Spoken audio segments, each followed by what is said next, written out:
Ngayong araw na 'to ay magluluto ako ng native na manok. Aadobuhin ko naman siya para hindi kayo maumay sa parating may gata na aking niluluto. Maumay na kayo sa ibang bagay, wag lang sa native na manok na aking niluluto kasi yan talaga yung pinakang source ko dito, bukod sa mga gulay. Di hamak naman kasi talaga na mas masarap yung native na manok at malasa kumpara sa 45 days. At ngayong araw na nito ay kasalukuyan ko nag-i-spray dahil maganda yung panahon. Ang ini-spray ko pala ay para sa mga insekto. Dahil ang palay na 'to ay malapit na mamunga, kailangan parati na siyang ini-spray para hindi siya dapuan ng mga insekto. At ayan, kinakatay ko na nga itong manok, pero bago ko yang kinatay ay naligo muna ako at naghugas siyempre ng kamay.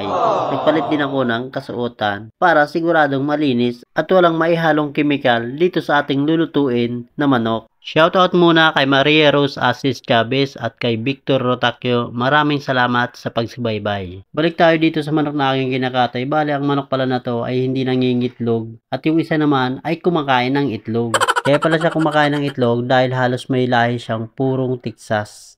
At ito na ay akin ang hinuhugasan para matanggal pa yung ibang lansa nito.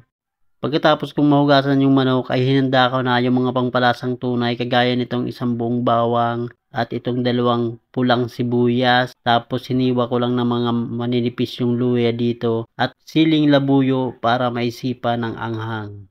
At syempre dadagdagan ko pa yan ng siling haba. Matapos kong maihanda lahat ng pangpalasang tunay ay isinalang ko na tong tulyase. Naglagay na din ako dito ng mantika at inuna kong igisa yung bawang at isinunod ko yung luya, pagkatapos yung sibuyas, para aking maigisa na itong isang buong manok.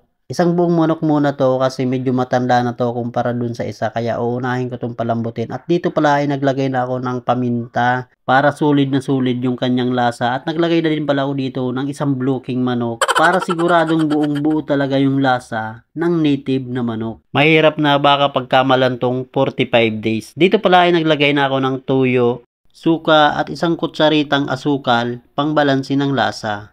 Sabay halo-halo at pagkatapos ay nagbuhos na ako dito ng kalahating tabo na tubig.